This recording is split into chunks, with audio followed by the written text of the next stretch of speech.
hang on. Okay. Yeah. Okay.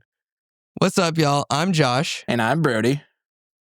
And today we're going to be reviewing Marty Supreme. Yes, sir. All right. So we thought we'd start off by like kind of breaking down, our little analysis of it just personally, like take a little time to tell you guys how we feel. So I'm going to kick it off real quick. So for me, this just felt like a spiritual successor to Catch Me If You Can, which is a childhood favorite of mine. I show it to everybody I meet, and this instantly replaced that. I mean, Catch Me If You Can, don't get me wrong, it's a great classic Leonardo flick, but it's a bit dated. And I felt like this carried on the tropes that one started with a guy that he's so narcissistic and he believes that he can kind of be anything. Like he knows how to lie his way out of every situation. He knows how to, own a room, no matter what room he walks into, he can just kind of fit any role. And that's what I really loved about this film. All right, kick it off, Josh. What do you think? I like that. That was really cool. See, I drew a lot of similarities between this and The Wolf of Wall Street because it's a bad guy doing bad things, very desperately determined to get whatever he's after.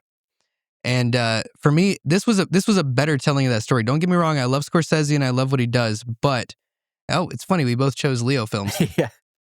Oh my God.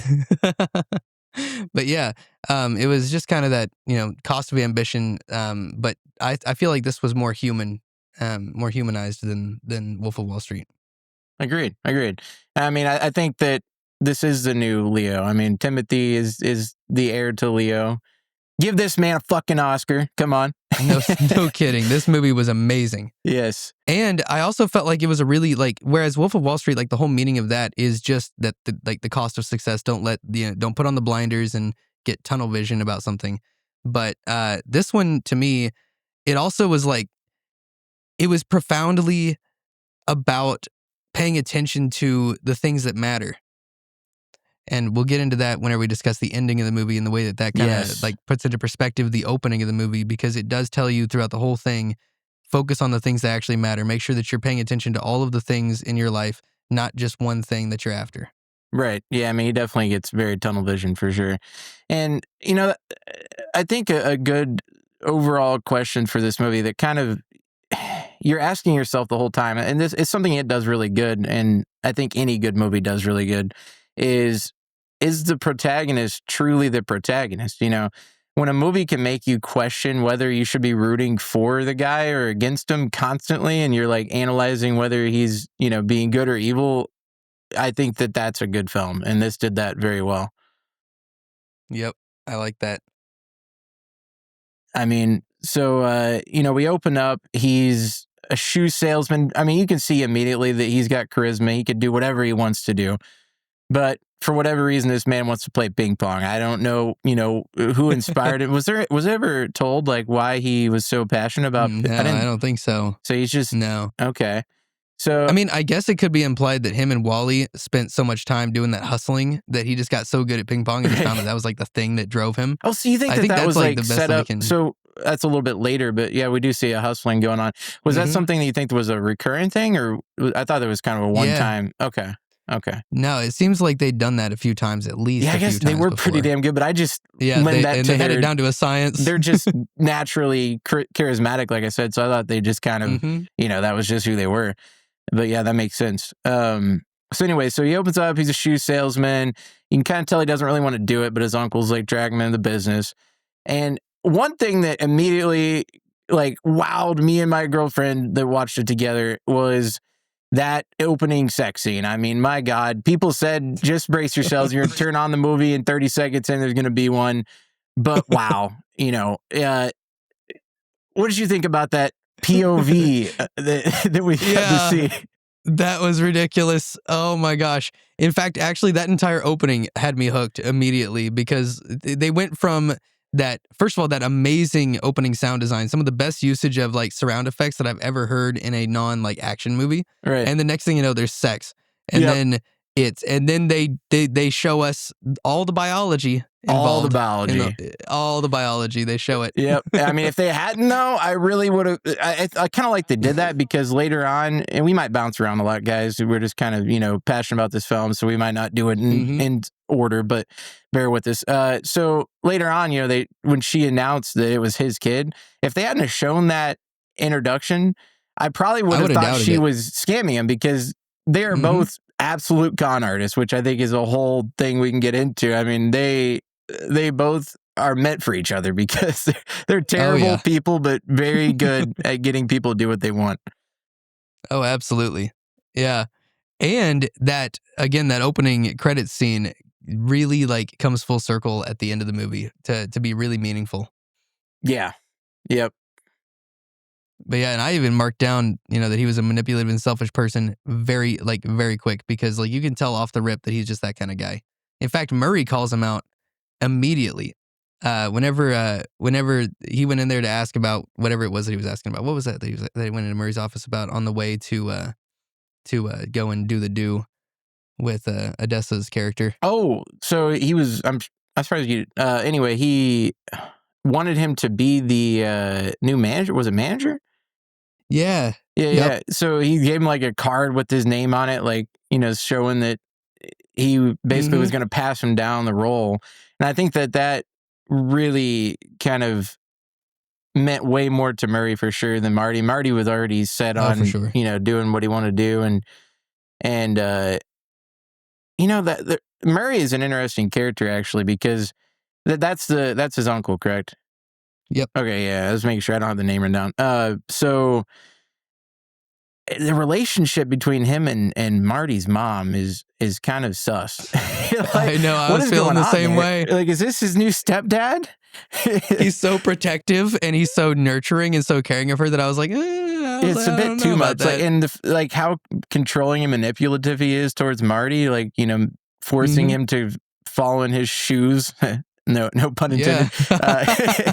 intended. It's like, just let the kid play some ping pong is what I'm thinking the whole time. Don't get me wrong. Like I said, Marty is very manipulative and narcissistic and selfish, but Hmm. at the same time, he's got a lot of people around him, including Rachel, which is his girlfriend, that are trying to hold him back, and he's just a young kid who wants to follow his Hmm. dreams. And I don't blame him. That's why you root for him. It's like, you want this kid to achieve his dreams, but damn, he does some sketchy stuff to make it happen. If Murray was a lawyer and owned a law firm, you wouldn't really feel bad for Marty. It's Right. because like everyone's trying to hold him in that like lower class New York atmosphere, and he Exactly. clearly wants something bigger. He's got big dreams, and You know. he's the kind of guy that you can just see that happening for him. It's like some Hmm. people just don't have it, and he truly has it. He has it. He Yeah. has it for sure. But like whenever Marty asks in that scene, I don't remember what Murray said, but he goes, "That's what you think of me?" And Murray goes, "Yeah."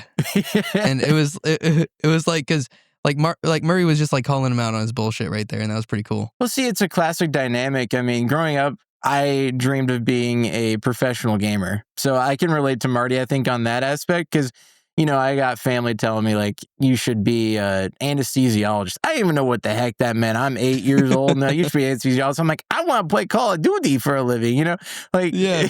so I think that's one place this film really hit close to home was his drive to do something that was brand new. And I mean, even now, ping pong is not really considered like a way of life necessarily. It never Right. really took over as much as what they might have portrayed in the movie.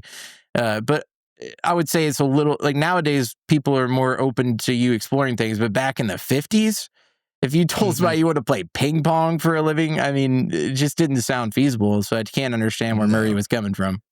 So so we kick off. So he works hard. He's working at his uncle's shop. He's earned the money. His uncle promised him that he'd have enough to make it to Japan. He knew all along that that's why Marty was doing it.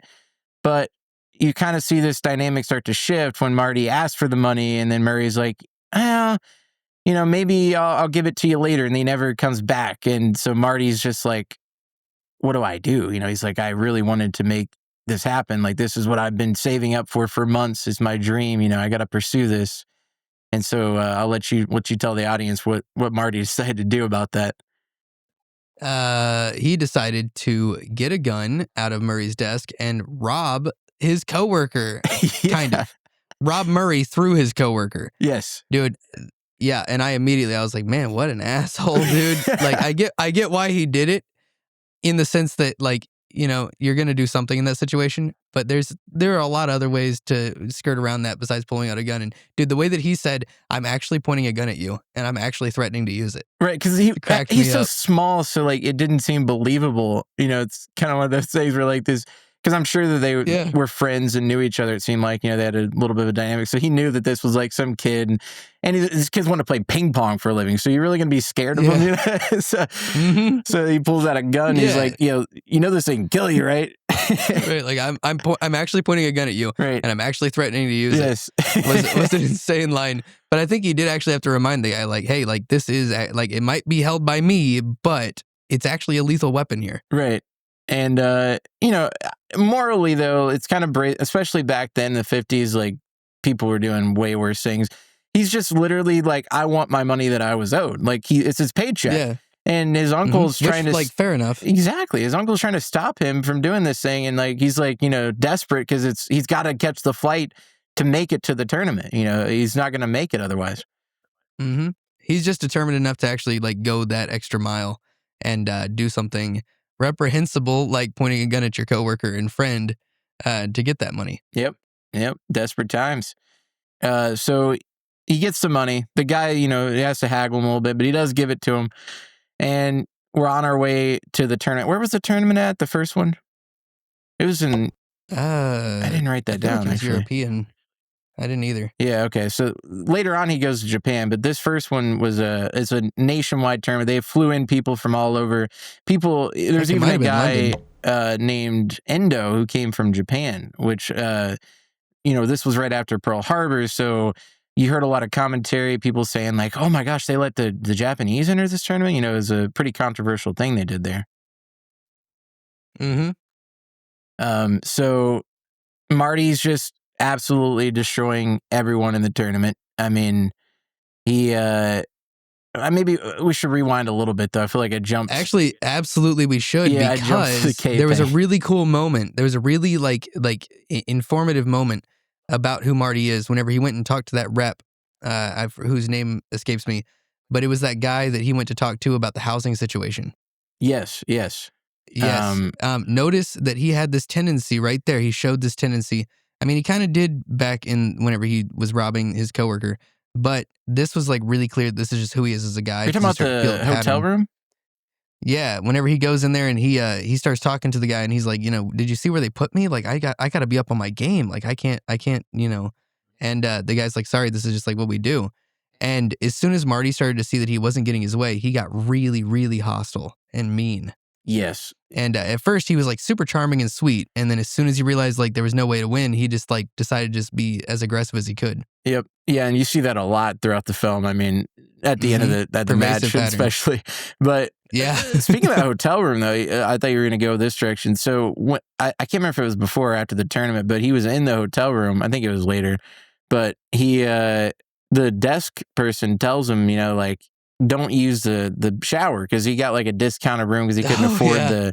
Is that a different hotel? Am I skipping? Yeah, that was way later. That was back in New York. That was back in New That York. was whenever he was with Wally. Okay, well, I'm Yeah. already on the story, so I'm just going to tell it. So he Yep.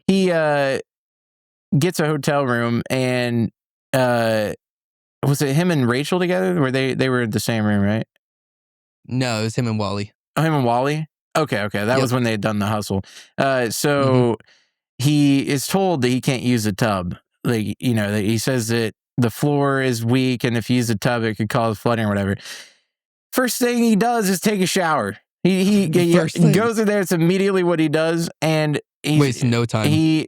Or was it is a bathtub, I guess. So he took a bath, and all of a sudden he's down a floor on top of an old man, crushing an old man's leg. I mean, this dude just does not listen to anybody.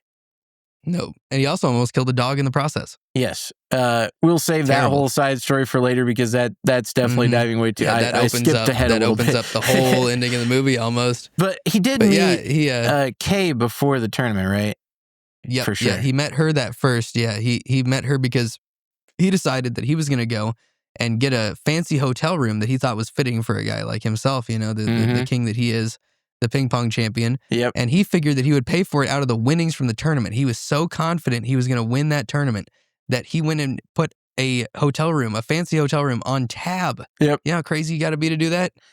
I mean, how crazy you got to be to see a beautiful woman like Gwyneth Paltrow, who's married, Mm-hmm. and be eye fucking her across the room. Married to a billionaire. Married, yeah, to a billionaire, intimidating guy, ex mobster, and he immediately just sinks his teeth into this woman. I mean, he clearly has no like real attachment to Rachel. I think she was kind of just like a friend with benefit, is what it felt like. Like they grew up together and like they just, were kind of lonely. And he does love her, but he loves her like a friend, right? Not like a wife. Yeah, and they've known each other forever. And she's I think that got a boyfriend. Yeah, no, a husband. It was a husband. Okay, a husband. Yeah, she was married to Ira. Oh, and which is just crazy. And she, like, I think to him, she represents for everybody, actually, with him, with everybody. His love only goes so deep as it's as self-referential. The value that you can add to my life is as far as the love goes. Right. He only cares about boosting people up if the boosting them up will benefit him. It brings him with him. Yep. Yep. Yeah. That's just who he is as a guy. That makes sense. And he saw Kay as a ladder to shoot shot up. Dude. I mean, yeah, he was like, "Ooh, if I can get her." He's sitting there having dinner boom. with who was he? Like the people that brought him there. Newspaper or whatever. Interviewers. Who was it? It was newspaper interviewers. Yeah, he wanted to get in the newspaper. And they're telling him about how this actress is staying there, and he sees her and immediately just, he's infatuated with her.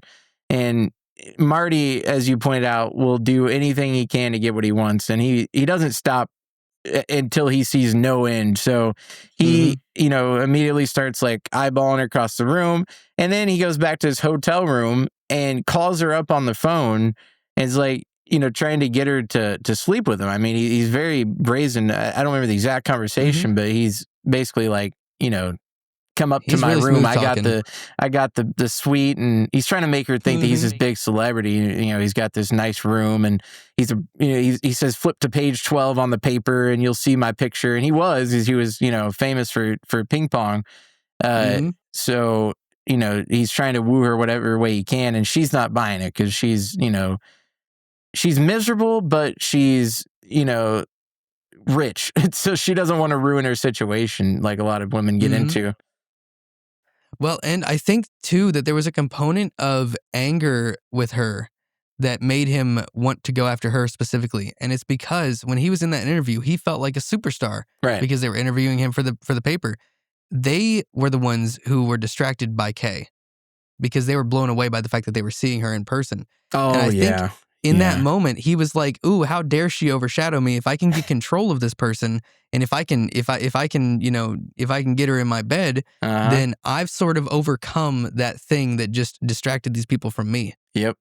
And I mean, she tells him that her husband's a pen salesman, and he's like, "Oh man, this woman's miserable." He could see the way in immediately, and so she hangs up. Doesn't want anything to do with him. He calls her back a little later and's like, "Okay, so if I can make an apple fly across this window, across the hall, or whatever, will you meet up with me?" or something like that. And he throws an apple across the window. She just sees the apple go flying across, and he slowly. She wasn't fully convinced or anything. But he bought her a ticket to the show. Yes, I think that's what he was wanting. He just wanted her to come to the show. That was his deal. He's like, if I can make this apple fly or something like that, he's like, will you come to my ping pong match? And she did, and then watched him lose. Wasn't her husband there as well? Yeah, because he had also gotten the attention of that guy at that dinner party where he told the story about the honey licking thing. Oh boy, that's a story. Yeah. That is a story. That was a crazy section of the movie, dude. I was like, whenever I showed Ashley, she was like cringing so hard because they didn't need to let it play out that long and show it in up close detail. Like that was unnecessary. Only A24, such an man. Aside. Oh gosh. But he might have lost, to Endo, but she did see him absolutely dominate. I mean, not just like beat everybody, but he was like doing it with style. Like he was so good that he was just like messing around. And I think that she, obviously any girl would, if they see a man that's like the best at his craft, which he is, because and this is something I kind of want to get into with Endo beating him. This is the Japanese guy. Do we have any problem? I brought up with Deanna, that's my girlfriend. I brought up that the paddle thing. I'm kind of on Marty's side with that. Yeah, actually, I think I agree. Yeah. We got to have I think standards. there needs to be some sort of standardization, yeah. Now, yeah, I think that you loosen standards and you damage the integrity of the sport as a whole. You deflate some footballs, you know what I'm saying? Yeah, exactly. Like, we need to have some controls here. Exactly. Although, if it's just a matter of just hand positioning, which, I mean, it wasn't exactly that, No. but for the most, definitely not. But, you know, like, I don't know. There can be some degree of equipment advantage, maybe. Yeah, and I mean, hand positioning can definitely make a big difference. We actually played a lot of table tennis in our day, and our friend switched up his grip to like that under grip, kind of like the Japanese guy was doing in the movie, and it does really help control those like fast returns and stuff. So I do get that can be beneficial, but there was some, it was like a lighter weight paddle, it looked like, and just the design of the paddle was not, everybody else is using the standard, I don't know what the brand was back then, but just a standard tabletop tennis paddle. And this guy brings in this, looks like a foreign alien looking, paddle. It doesn't look anything like a standard paddle, even to today's standards. Yeah, and his absolute freak out of like declaring, I play real table tennis. That was pretty cool. Yeah, so I mean, he gets his butt, like, he's handing everybody can of whoop ass, and then he gets up there with Endo and immediately is just getting destroyed. I mean, it's not even close, the first set, and the second, third, he gets a little closer. I think the final game was like 21-17 or something. Like, he at least was respectable, but he just could not beat Endo. No. So not quite. He, as you said, whenever he gets backed into a corner, he reacts badly. And so he starts freaking out and yelling at the referees like, this paddle shouldn't be allowed. This is, like you say, I play real table tennis, not this shit. He's just freaking out. I love that scene. And then he throws the trash can. Yeah. That's on his way classy. out as he's getting carried away. Very classy of him. So then somehow that won over Kay, though. Somehow she was impressed enough with that. It did. That she showed up at his room. Yeah, that kind of caught me by surprise. It seemed like she had pretty high morals, I thought, until that. Yeah.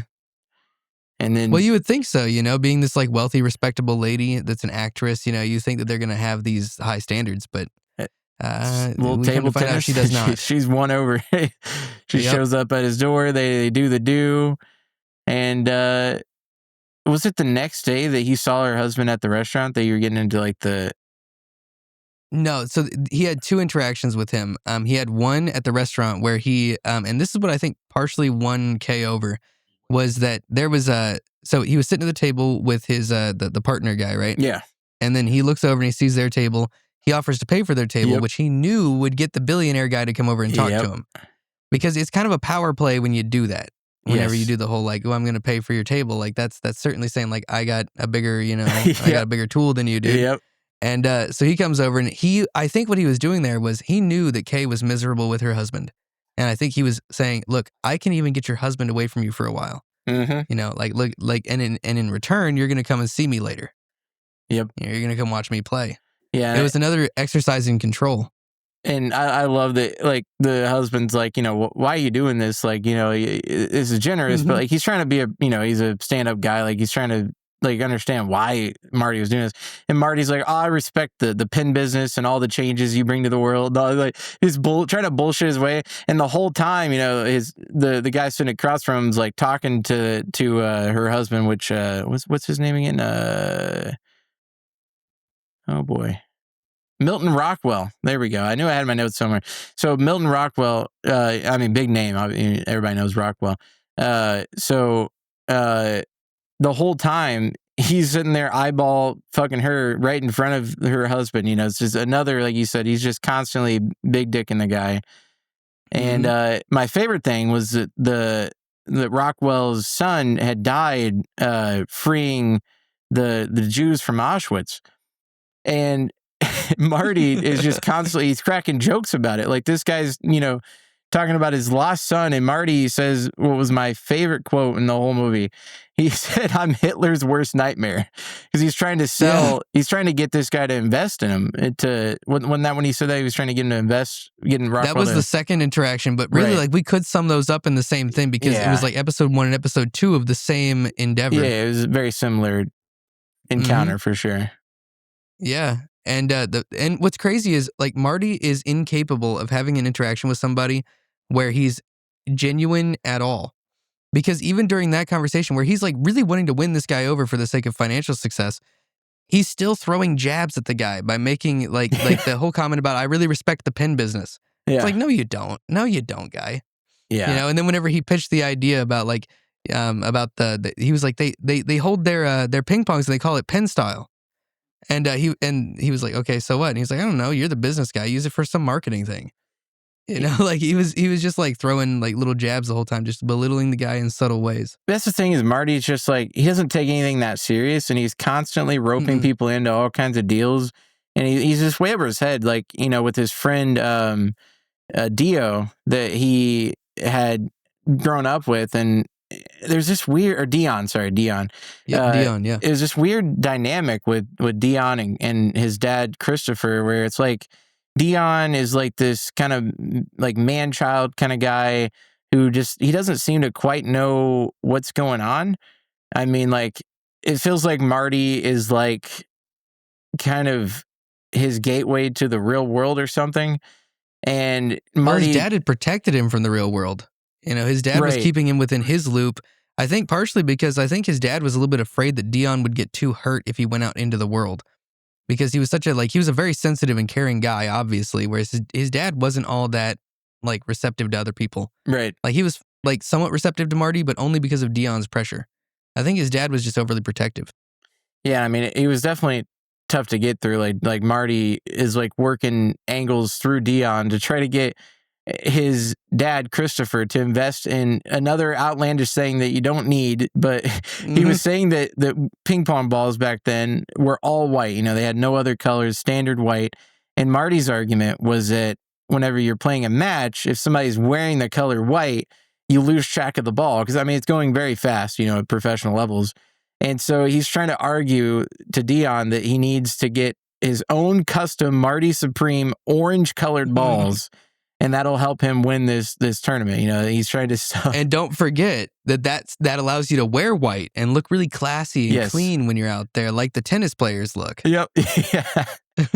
He's just so good. Because they've got the yellow balls. Yes, this man's so he's got that what do they call it, that tongue, you know, the smooth silk tongue. Yep, he sure does.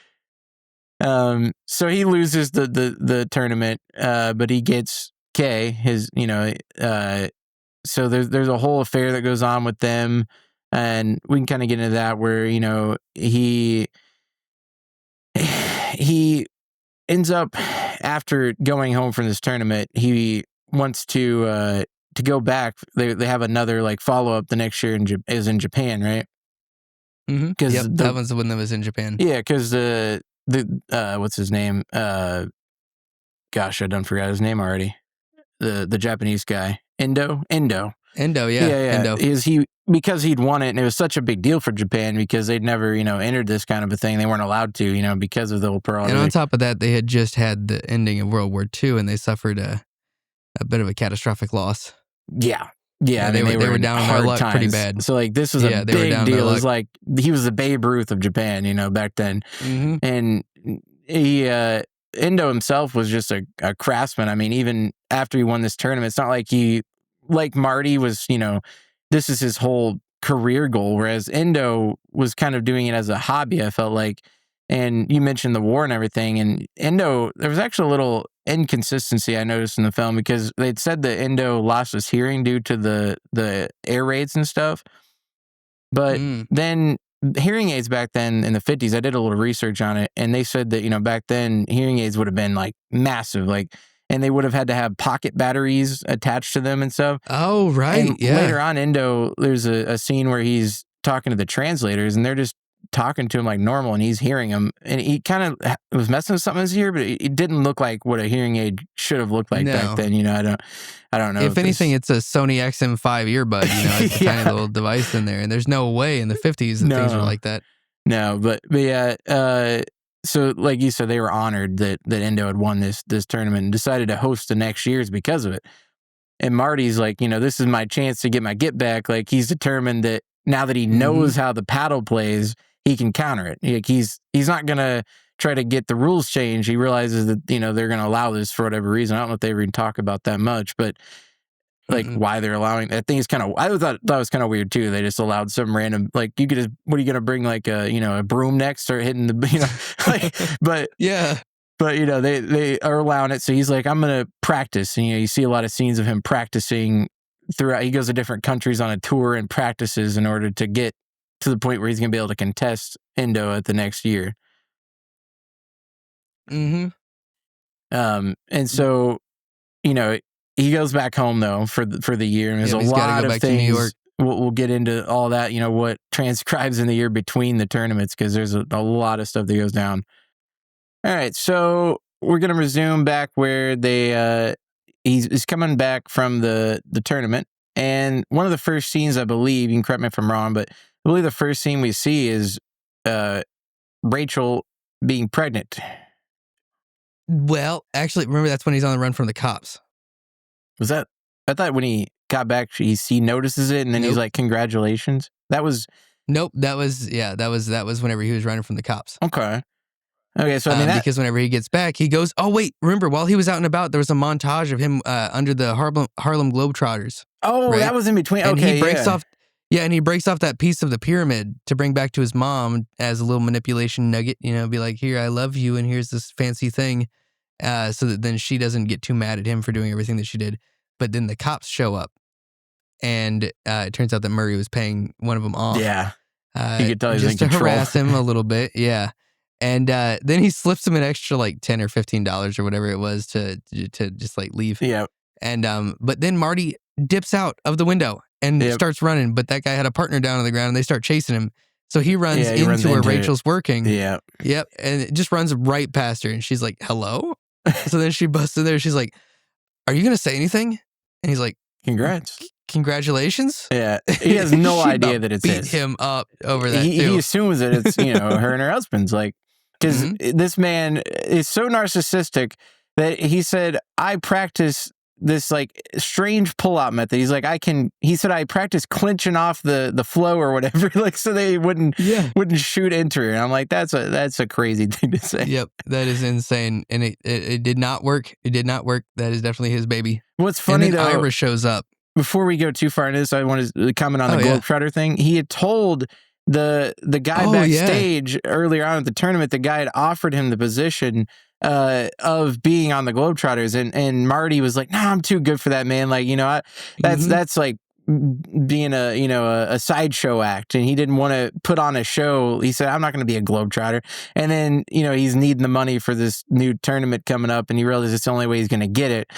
Because his uncle, that probably wouldn't pay him if he worked in the shop again. So he's like, I'm going to, and he need it fast too. He need a lot of money fast. So he goes on tour, like you said, he's doing all kinds of crazy tricks for that montage shows. Is pretty cool to see, like, because like actually that kind of shows off the skill even better than, in some cases, better than a real ping pong match would. Right. Because like he was doing such crazy tricks, like that one where he had 2 paddles and he was like sending ball after ball back and forth with that guy. I was like, that takes more skill than actual ping pong matches. I mean, that was how he trained too. When they show the training montages during later on, like that was the same thing he did then too. It was like, just hitting them back and forth. Like you said, it's like nowadays they have like machines you can shoot them to yourself, just like, baseball or whatever. But back then he had to have a guy sitting there, and like the coordination between him and that guy to like keep that up, that rally is impressive, So yeah.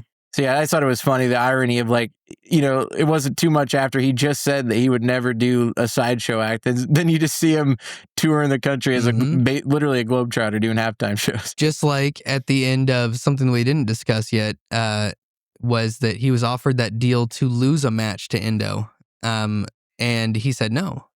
Right. Yep.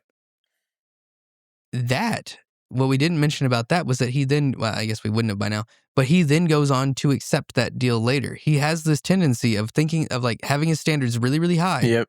And then he gets backed into a corner and he's like, okay, fine, I'll do this thing then. Mm-hmm.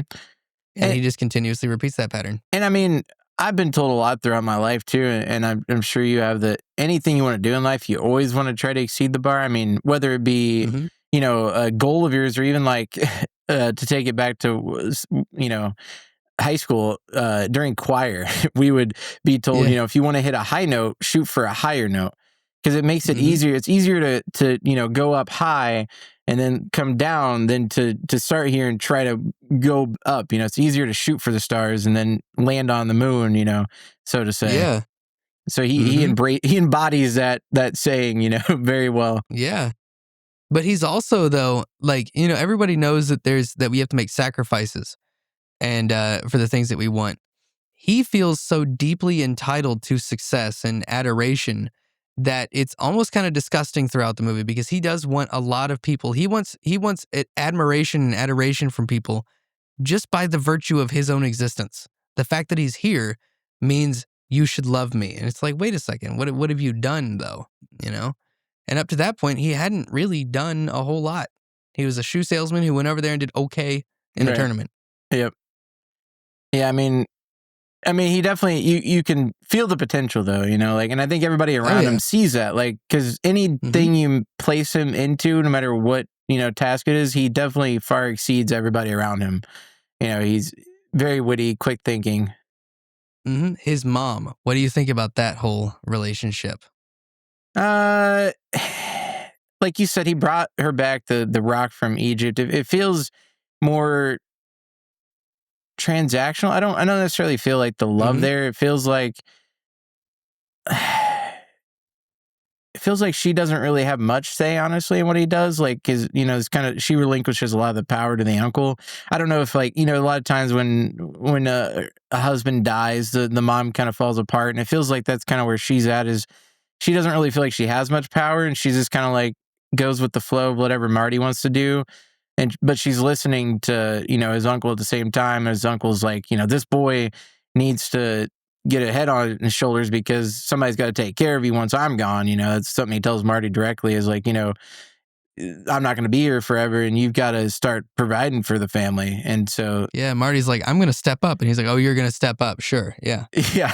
Because he hasn't proven that he has the potential to, because he's chasing a fantasy. But he's also, is there an age said? He's got to be like 20, like young 20s. I don't think so, but he's got to be young 20s, like, which is like within that threshold of like forgiveness for those types of dreams nowadays. But back then it wasn't. Back then, you were expected to, have your stuff. 15, Exactly. No, not quite. That was a bit earlier, but not much after. My grandma had kids at yeah. 16, so it's times have changed. So I think you have to look at it through a lens of the 50s to understand some of the things like that, because nowadays they don't translate well, necessarily. Because like I said, you kind of just side with him the whole time. Like, you're like, just hop off his back, let him do his thing. And meanwhile, back then that was not acceptable. You couldn't just go, especially if you got a kid, which we were getting into that a little bit, where he finds out he's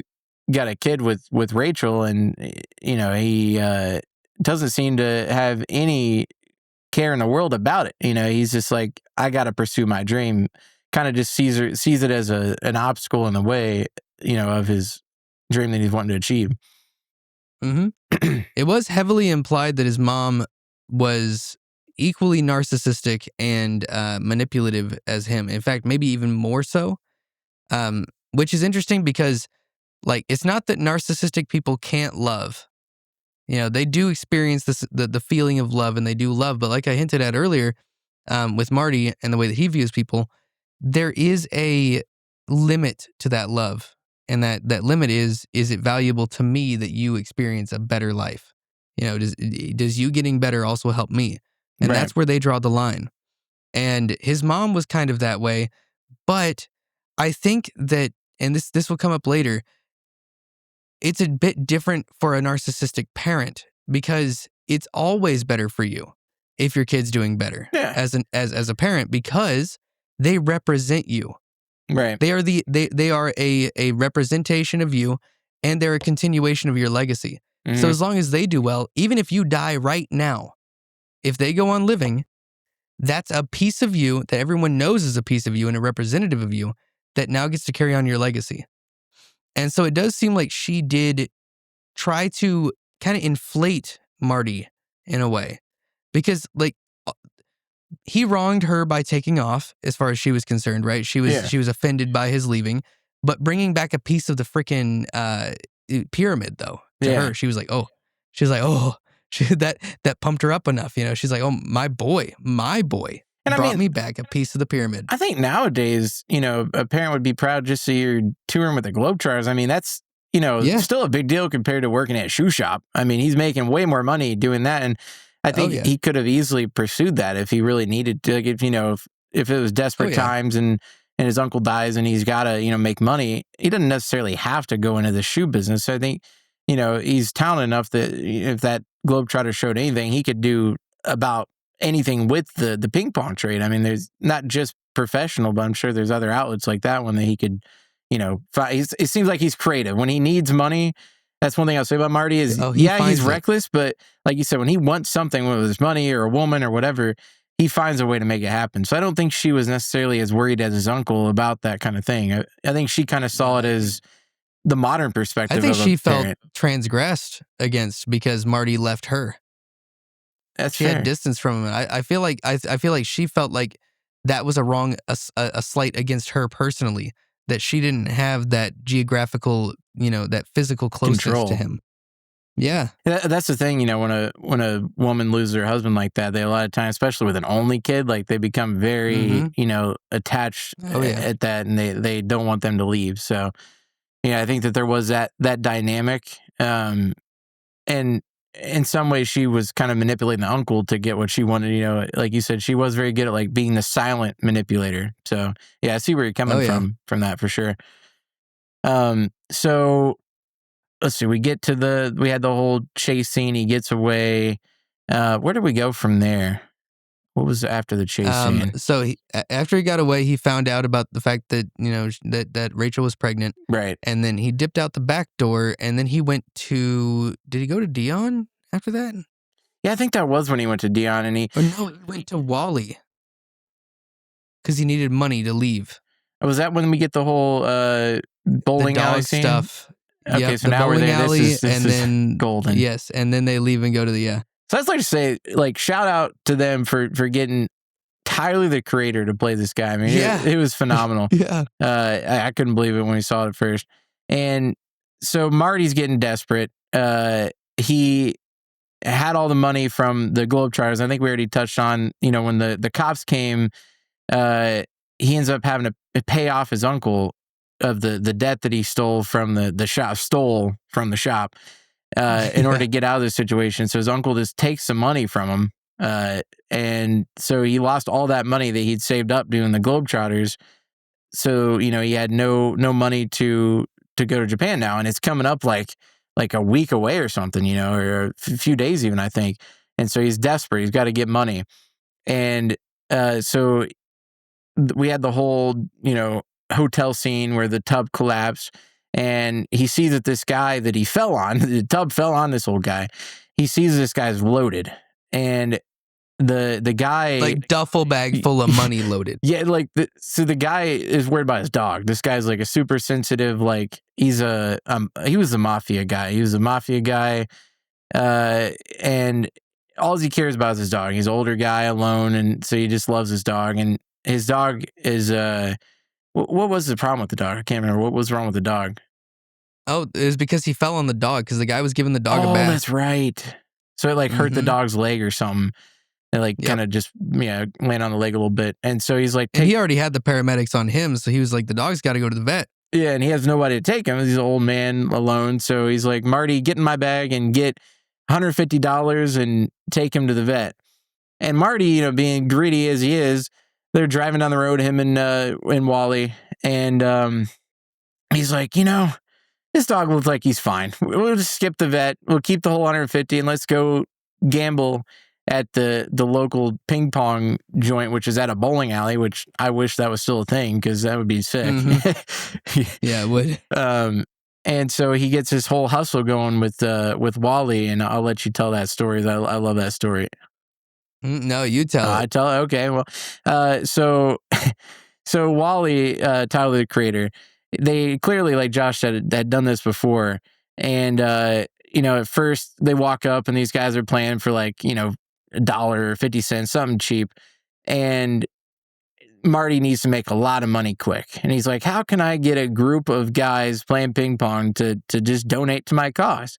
And so what he does is he gets Wally up there and they're working together to hustle the whole room. They're acting out, they act like they hate each other. And Wally kind of plays this, poor black man that is, down on, like, he doesn't have much money. This is his last dollar. He needs the money for gas to get home, I believe is what he said.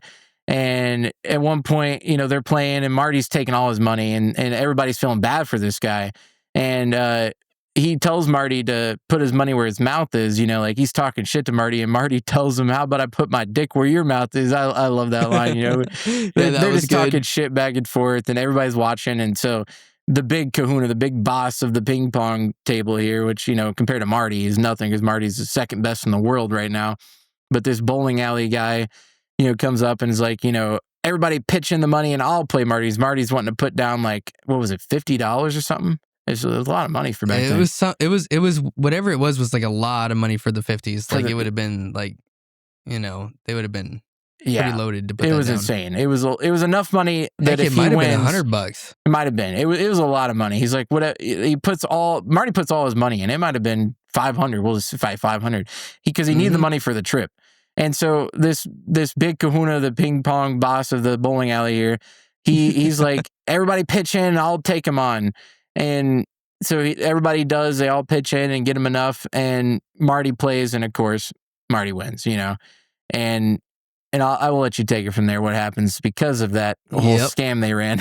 So they're driving back and they need some gas. And at this time, they're still intending on taking the dog to the vet. Like, he's not intending to be a total dirtbag and just like let the dog suffer or let the dog out or anything like that. They get to the gas station though. Gas station's closed. They don't care. They're dirtbags. They just steal the gas. But then the dudes that they hustled back there figured out who he was. They come flying up on the road, go to attack him. Marty won't back down and just get in the car and leave. Enrages Wally. Wally's sitting in there pissed. He's like, dude, just get in the car. Let's drive. Marty won't. He's thinking he can talk his way out of the situation. He can't. Guys come at him. He starts spraying him with the freaking gas like a mad lad, which does actually, successfully deter them.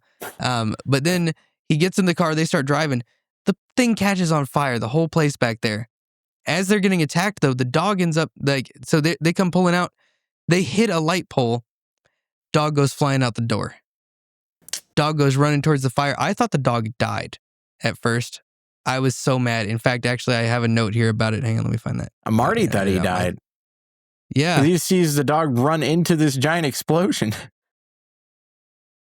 I put down, oh, not the dog. I knew it couldn't go well, but why like this? I hope Marty does the right thing and goes back. Well, we got our answer to that one, didn't we? Yep. Yep. He did not go back after the dog. Not at first, anyway.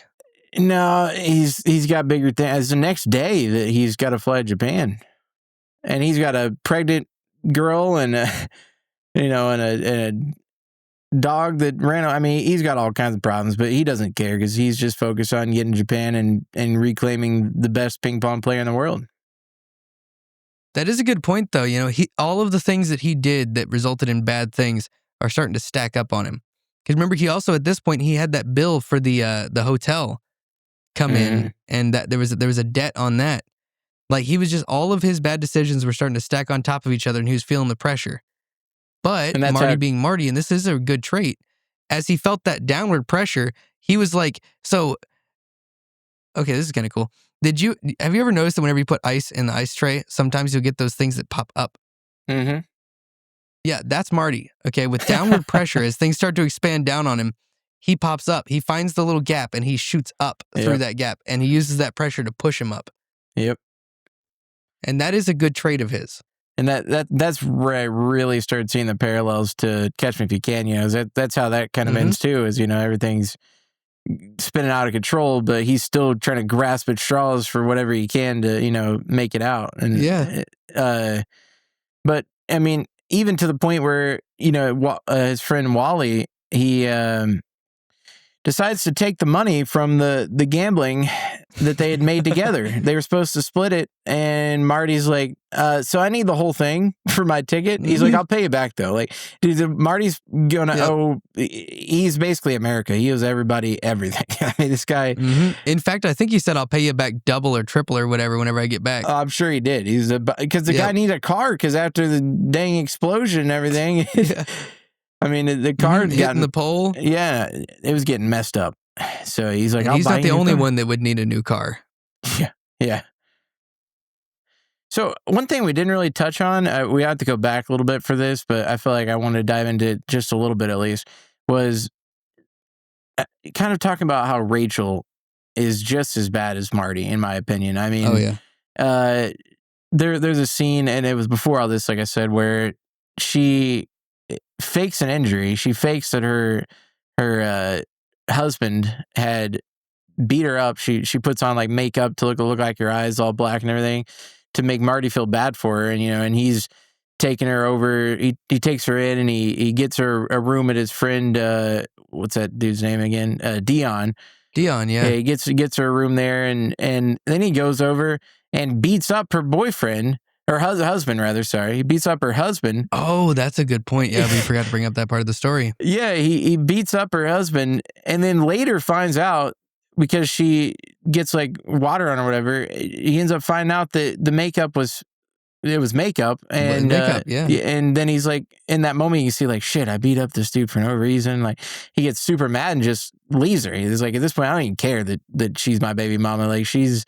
Like, ironically, like, even though he does all these terrible things and manipulates people constantly. And they do some together. Huh? And they do a whole bunch of those together. Well, yeah, like the dog. That's the scene where that comes right after they went out and tried to get the dog together. Yeah. Where there was that old dude with the shotgun that had taken the dog in. Yeah. Yep. Yeah. Yeah, because I think the dog's a big representative, for like the culmination of his problems. Mm-hmm.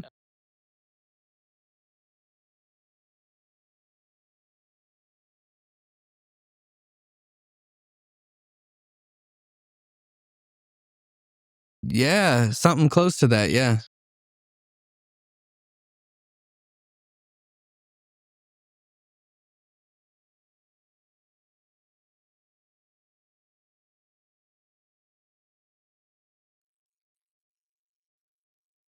Money I don't again. know. I forget what happened. I remember why he needed money again. I mean, certainly he didn't make enough from the hustling to be able to make it out there. Yeah, that's something we really need to know. Yep. Just keep it rolling while we figure that out. Okay. I'll let you talk. You do the whole dog story, and I'll oh yeah, find it. Yeah, cool. Because we end the whole dog story there. Mm-hmm. So Marty and Rachel go back after the dog, and they take Dion's dad's one of his cars, because Dion's dad has multiple cars, and he takes one of the cars, and they head out. They go to get the dog, and this old dude has it. Some old guy living in some super country house, like in the middle of some cornfields, and this guy's very protective. But Marty decides that he's going to break into the house. The guy's not present at the time. Marty breaks into the house, and he finds the dog, and then the guy gets home. So Rachel starts honking the horn, tells him to come out. He comes out, and he's like, oh, thank goodness you're here. And he's like, you found my dog. Guy's like, I didn't find a dog. What are you talking about? And he's like, no, I looked through your windows. And he's like, you looked through my windows? And he was like, you want to get a closer look? And he walks up there, and he goes inside, comes back out with a shotgun, ready to put the hurt down on him.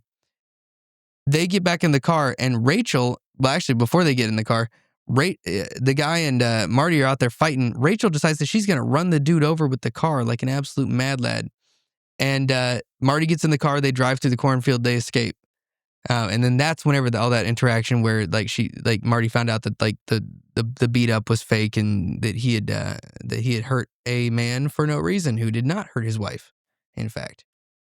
So I believe, so what the problem was, he had enough money. I did find it. He had enough money actually to go, but he actually had been fined $1,500. Oh, that's what it was. It was for the fine. Yeah, he had the fine, so he needed more money on top of all that. So he that's why they were so desperate to get this money from Ezra. That's what it was. Which is ironic because he's the one that got the dog lost in the first place. So he obviously would have to send Rachel with the dog if they did find it. And I'm sorry, I tuned out while I was reading. Did you tell the whole story about like the guy with the shotgun? You haven't gotten to the shotgun? Yes, I told all about the guy with the shotgun, and then Rachel decided to run him over, and then they get in the car and they drive away. Okay. Yeah, I told about all that. So then Rachel, this was really where I was wanting to go to show how bad of a person she is. She's at this point desperate to try to make something for Marty, I think, because she feels bad for everything she's lied to and done to him. And also, you know, it's going to be her, hopefully in her mind, her husband and her, caretaker of her child. So she's like, I want to give him a chance to achieve his dream because, it'd be money for her is what she's thinking. So she's like getting into this whole thing, and she decides to get a fake dog and try to fake out Ezra, who, like I said, was an ex-mafia guy. I mean, he comes to the meetup whenever she called him on the phone and said, I have your dog, and he comes to the meetup with like bodyguards, and this man's prepared. And meanwhile she's just sitting across the road like, hey, look over here, I got your dog. And it looks nothing like that. Like, she could have done so much better. I don't know. I guess she'd maybe never seen the dog. I don't know if she ever really saw the dog necessarily. So maybe, yeah, I guess she that never was something did. I thought about. I was like, maybe that's why she did such a bad job. Is Marty's just like, it was a German Shepherd or something. And that's what it felt like. She just grabbed like a random dog that looked nothing like his dog, and he immediately knows.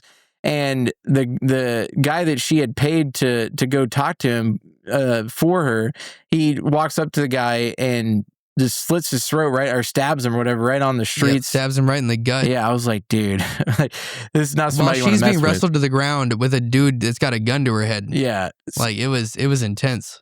Yep. And so now Marty has to go, help her. I guess you'd already kind of told about that's when they take him to the guy's house that had I didn't mention that. Gotten the dog, and all that transpires with the shootout, and Marty takes the money off of Ezra's dead body. But I didn't mention any of the actual shootout. I just told about the first time he encountered Shotgun Guy. Oh, not the okay.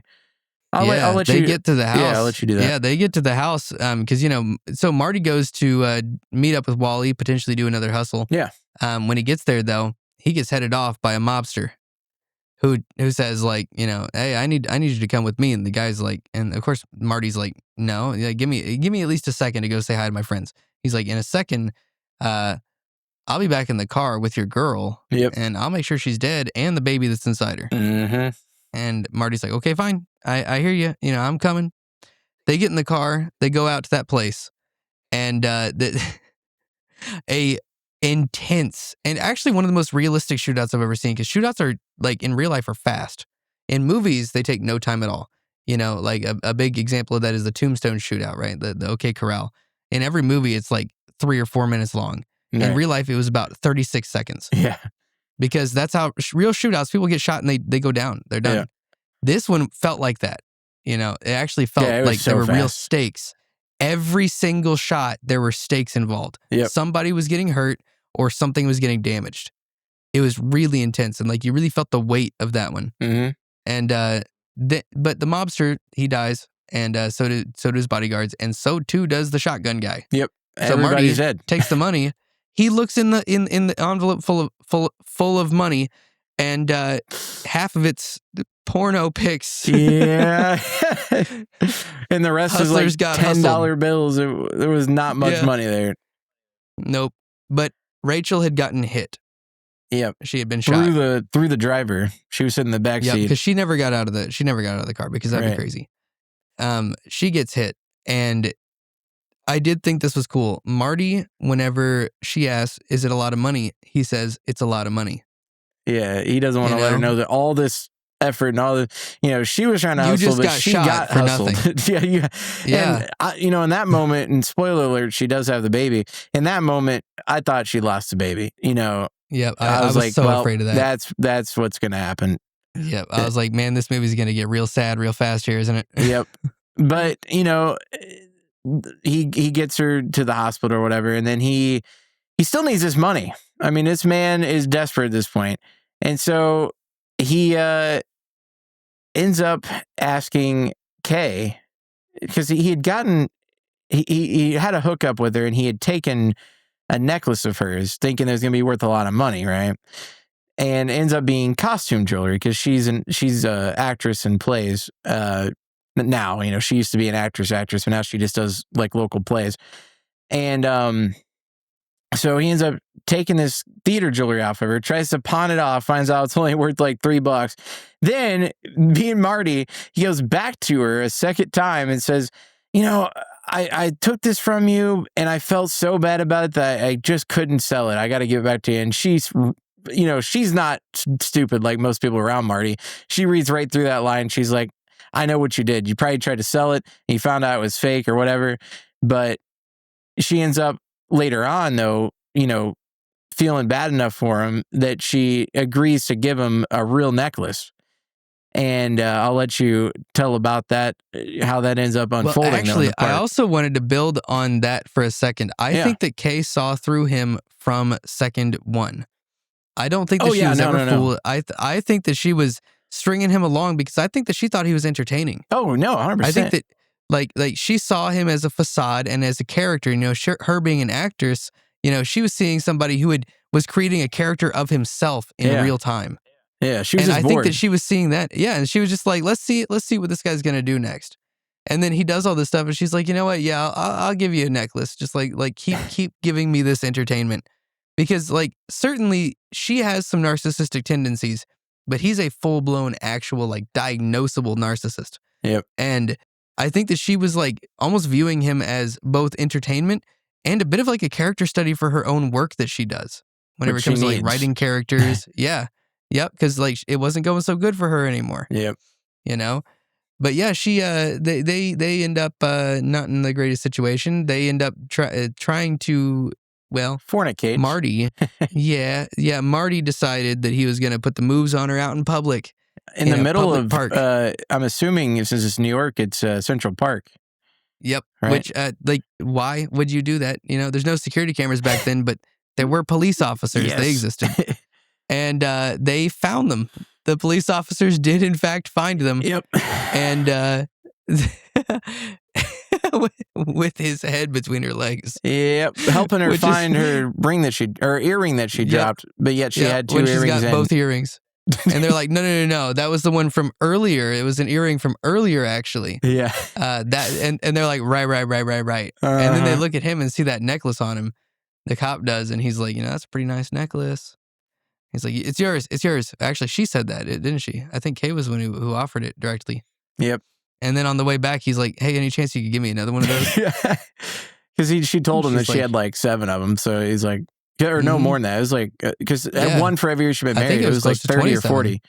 Because one for every year they've been married, her husband gave it to her for the anniversary. So he's like, you don't need these, Yeah. And she didn't care about him anyway. I think that she hated that she needed her husband's money in order to keep doing her acting stuff. Yeah. Like, I think that she rejected, like physical wealth and things like that, like the material stuff. She seemed to reject that in favor of artistic integrity, but she needed that money to keep fueling her artistic pursuits. Right. Because, she'd fallen off as like a mainstream actress, but she's doing these little plays and, her husband, I'm sure she was upset for more than one reason because he was controlling everything, like these actors that he's putting with her and everything. Like Marty walks in, there's a great scene where he walks in they're in the middle of, one of their takes of their play. And Marty just is like, you could do way better than this actor. Like this guy is terrible. He walks up and he picks up this fake knife that the actor was using, and he shows the guy like, this is how you should hold a knife. And he like, he makes himself like really menacing, whereas the other guy was like doing a terrible job at it.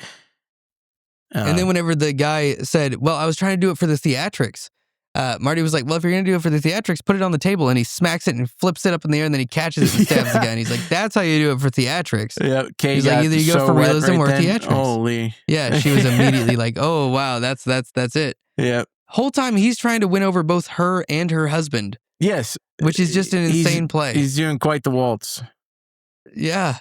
And he finds out that her husband is sick of funding the plays. Yeah. Right there. Yeah. Yep. That's what that right after that is whenever he finds out that her husband's sick of funding the plays, but he's willing to humble himself, not as much as he is later, to do that gig where he loses the match to Endo. Yep. Yeah. So to bridge that, you said how he was taking her back home. She was gonna go up and get the other necklace because she's like, fuck it, I got so many of these. She tells him to wait outside. He waits outside, and it's like an hour or two goes by, nothing happens because she goes inside and finds out what was it she was so upset about. Was that when he was gonna not? They never reveal it, I don't think. Was it not? I think it was said why she was upset. I don't think they ever reveal why she was upset. Either way, on my first or second watch, I don't think I ever got that. Either way, she was really upset, and so Marty goes up, being him, he's tired of waiting, and that's when it's a party, and he sees her in there crying, and they won't let him in to talk to her, and so he's like, well, this isn't going to work out, and I still need the money for tomorrow. So like you said, he goes and begs her husband. And he literally begs the guy, because the guy had offered him earlier to let him go early before the actual tournament and play Endo in a fake match to promote his pins. This guy's a pin salesman. And so they wanted to do like a sponsorship match where the pins were going to like somehow be tied in with Endo. And so they wanted Endo to win and Marty to throw the match, and Marty had earlier said, nah, I'm too good for that. Like I'm not going to, belittle myself and let Endo win. So he turns down the deal. But at this point, he's so desperate that he's like, okay, I'll do it. Like he's begging him. He's like, because he'd already asked him, I think, one time before this. And the guy was like, nah, it's too late. But Marty's like, this is his last resort. And like you said, he gets desperate. So the guy literally says, okay, because Marty's down on his knees begging him. And the guy says, okay. But he says, on one condition, and he ends up paddling Marty from behind multiple times. He makes Marty bend with his pants down. Yep, pants down. Which I found out that was not a butt double for Timothy Chalamet. That was actually Timmy's butt up there getting paddled in front of all his friends. Yep, all of the what's his name? I'm forgotten his name again. Rockwell. It was his party, and you got all these friends gathered around, and he's just paddling Marty in front of all of them. And at this point, I mean, Marty's so desperate that he's just like, okay, like if this is what it takes to get me down there, fine. So he's agreed to go, early and throw the match so that he can, so that he can get the money to play in the tournament. That's the deal. So he gets down there. He got on the he got on the flight and gets down there, and right before he's about to go in and do the fake match, he talks to the is it the manager or whatever of the tournament? What was that guy's the same role? Guy the same guy that he had complained about his room early on. Yes, he's like some overseer in the tournament here. And he's talking to the guy, and he's like, the guy tells him, there's no way you're going to play in this tournament, and this is the whole reason that Marty had flown down there was to play. And so then Marty decides that he's not too happy about that. And what does he do in the throwing match with Endo because of that? Funny enough, though, one thing that he said there that was really funny to me was he had said that. He was like, oh, I'm going to be playing in this match against Endo, and it's a setup thing. Yeah. It's just theater. He was like, and if you see me acting like an asshole up there, that's just a character. Right. The real me, the nice me. And I'm like, oh, come on. The real you, the nice you? Are you serious? But that was funny. He was like, the real me, the nice me is the one that would be at the tournament tomorrow. Right. But Like, no. The guy's like, nah, you're not gonna be in the tournament. Yeah. But yeah, he does that that staged match, and he does lose it. He does honor that technically. Like, Yeah. you could almost get him on a technicality there. Like, he did actually do it. Yeah. There was nothing in the contract that said that he couldn't do what he did next, which was announce to the entire audience that it was fake and that it was set up to make Endo look good. And then he went up to Endo and convinced him by saying, like, look, man, you're not a pawn for this corporation, are you? Are you just an advertising tool? And Endo's like, well, no, I'm not. Actually, I think I like to think of myself as a good sportsman. You know, he doesn't say it out loud, but you can see it in his eyes. You know, he's like, you know, that's a good point. And he convinces him to do a real match against him, which he was kind of low key, I think, hoping got him into the actual ping pong tournament. Right. Yeah. But that was definitely a long shot, crazy thing to expect. Yep. Of course, at this point, Mr. Rich Boy, whose name is what again? Why do we keep forgetting his name? Rockwell, yeah. Comes and says one of the weirdest things I've ever heard anybody tell anybody, and that is, I'm a vampire. I've been around for 300 years. You know, you don't want this life. You don't want to be like this. Right. Which was an interesting thing to say, because I do think there was a part of that was genuine from Rockwell of like, please don't be like me, because like clearly Rockwell had those same tendencies. Yeah. When Marty was getting paddled by him, I couldn't help feel like Marty was envious of the power that Mr. Rockwell had over that room and over him. I feel like Marty wanted that degree of power over people around him, because Marty always had to act like he wasn't exercising power when he was. He always had to be somewhat covert about it. Right. Rockwell didn't. Rockwell could just say, you know, pull your pants down and let me paddle you. I'm sure he You know, did I at give you one something. point. I mean, once you reach that level, it's, you know, it's a different thing. But Exactly. you have to and get I there think first. that Marty was like, yeah, and I think that Rockwell saw that Marty was kind of like him in that way, that like needing power, needing control, and wanting admiration. And I think that he understood at this point in his life, even though he can't go back now, that like the trade-offs are pretty bad. You know, your wife won't love you. She might cheat with a 20-year-old that she saw at a ping pong tournament. Yeah. You know, things like that. You know, and the funny thing was, I like knowing what you know as the audience of the movie, you can't help but feel like Marty kind of deserves it. The paddling I'm talking about, for sleeping with the guy's wife on multiple occasions.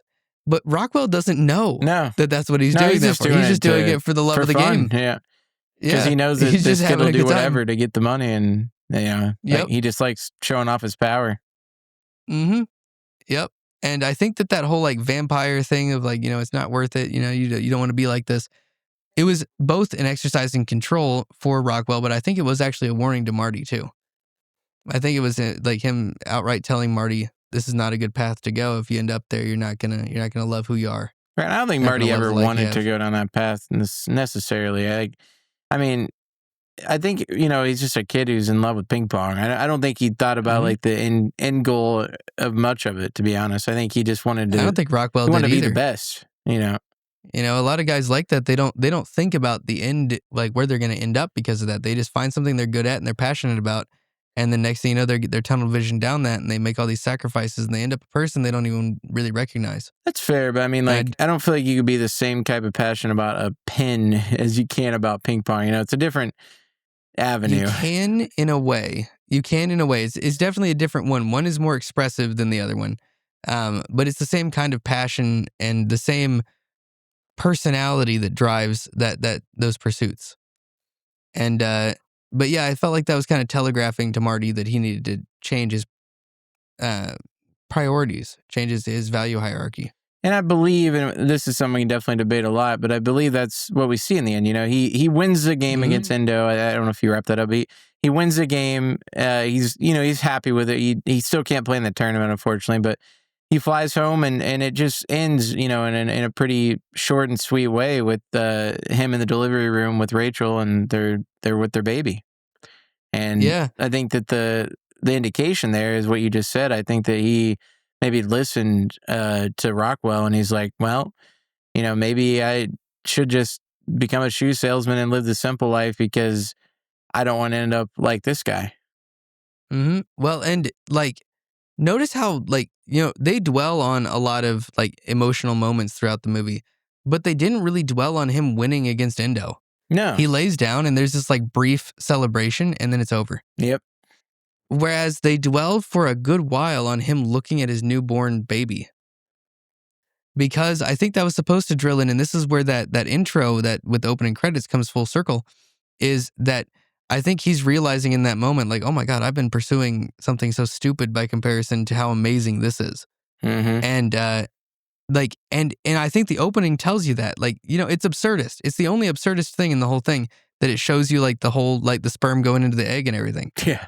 I was like my immersion was broken at first until it brought it back around. And at the end of the movie, I was like, oh my God. So that opening was them saying, like, look at the miracle of life happening right Mm-hmm. here.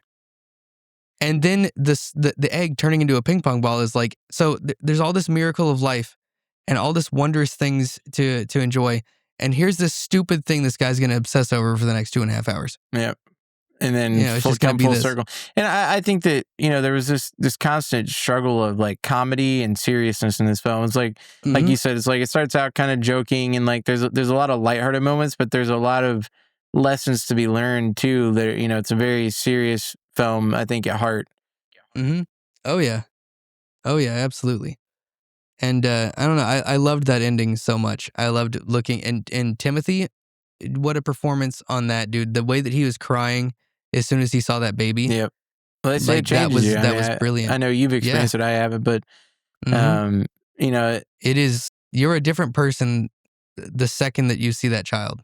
uh, And I think that he saw that. Now, I do have a question for you about that though. yeah. Unless you had something to say right there. No. Well, it's probably the similar road I was going to ask you. It's like, do you really think that he's going to stick with it? Is that kind of where you're going? Exactly what I was going to ask you. Yes, because, you know, given I do, okay, for the record, I do have a bachelor's degree in psychology and I intend to go back for my PhD. But I would certainly say he's absolutely diagnosable narcissist. 100%. Like and it might be the best and most realistic representation of narcissism ever put to screen, actually. Right. It was flawless. And Timothy's performance was flawless because there was depth there. Oftentimes, narcissists get painted in media as villains, as like absolute evil. But that's not how they are. They're capable of love and they feel pain and they get hurt and they feel betrayed. They just do it a little bit different. You know, there's limits to all their emotions, and they're all tethered to more so than everybody else, because everybody's a little bit this way. Yeah. They're tethered to how much it serves them. But like for them, like they don't know self-sacrifice for somebody else. That's something they can't understand. And we got in a little bit earlier about the nature of like parenthood and narcissism with the conversation about his mom. Mm-hmm.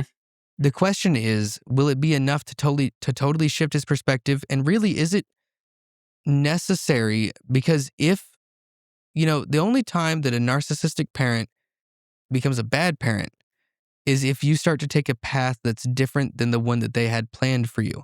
Because again, they see the child as a continuation of their legacy. And where Marty and his mom probably split was that he started to do things that she didn't think represented her well. Yeah. So there is a chance, you know, that child grows up and he's a great dad, a totally caring and loving and supportive dad. I think, you know, if you want to go with the fairy tale ending, and I feel like a lot of people tend to, their mind thinks that way. You know, people, maybe they're optimistic, whatever you want to call them. That's what they're going to go toward. I'd say like my girlfriend, you know, Deanna, for example, she would have definitely went with that route. Me, on the other hand, I love the reason I'm with the A24 movies in general. I love the unexpected, and I think what Marty does is like you said. I don't think he changes a bit. I think there's that moment. I think that, you know, for you it was life changing. For him, I think it was just a moment changing, and I think as soon as he lives in that for a little while, he'll get bored. He's just too. There's too much Marty to just stay in one room. You know, you can't just stay contained in this little dad bubble. I think he'll get bored. He'll pursue some other avenue passionately and end up, you know, divorced and you know, he'll probably end up right where Rockwell knew he'd end up. I think, you know, Rockwell might have been afraid of it, but at the same time, you can't prevent it because he was him. You know, he's a young him. I mean, he's ambitious. And I don't think that even a wife, if he marries her, which I don't even know if they'll get that far, but a Right. wife and a baby will be enough to tie down old Marty. I think that that maybe he'll pursue ping pong. Maybe he'll find another avenue that he is just as passionate about, if not more. But And we hope it's parenthood and husband, hood, but probably it's not. not as filling as a passion though. Like in that to Right. that kind of a person, To that kind of character, it yeah. depends on your character, and I just don't see that being because I Mm-mm. personally don't want kids, and I can relate. Like, I have a lot of passions and hobbies that I love pursuing, and I don't think I would ever be able to put those aside in order to be that kind of a person. So I can Yeah. relate slightly. I mean, I'm not quite as narcissistic or off the Right. rails as Yeah. Marty, but I certainly don't think that it would be for me either. So I do. Right. I don't think that Marty wanted it. And I don't even think he considered it a possibility. So Mm-mm. I think it's just a Well, and shock the real when he question sees the is, kid. when he saw that baby, did he see meaning that superseded and destroyed all other forms of meaning in his life to where that is now his purpose? Or did he see that thing is going to be subservient to him Yeah. and a source of narcissistic gratification? And I would say that almost certainly it's the latter. Or did he just see another obstacle in the way to his dreams? Like maybe he was Right. like sitting there, we think he's like thinking sentimental Mm-hmm. thoughts. That's what a normal person be thinking. Maybe he's thinking, shit, now what, how am I going to get out of this one? Like, Yeah. yeah, I got another Mm-hmm. ping pong tournament next year.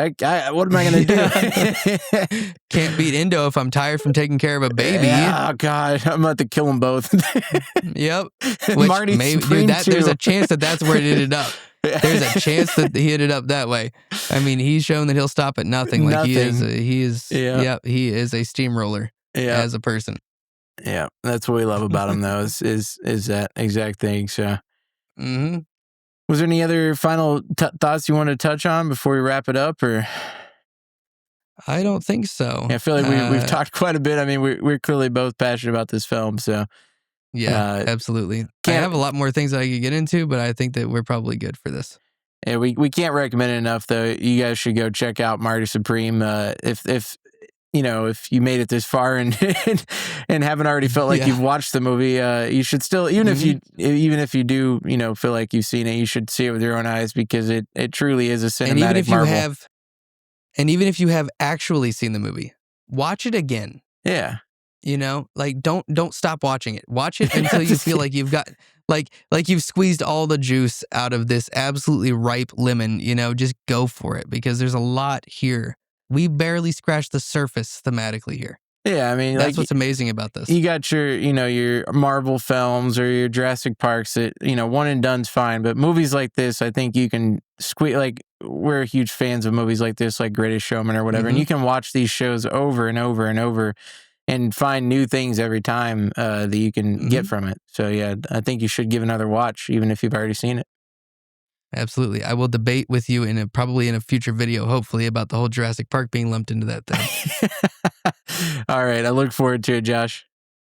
Right on, man. Let's do this.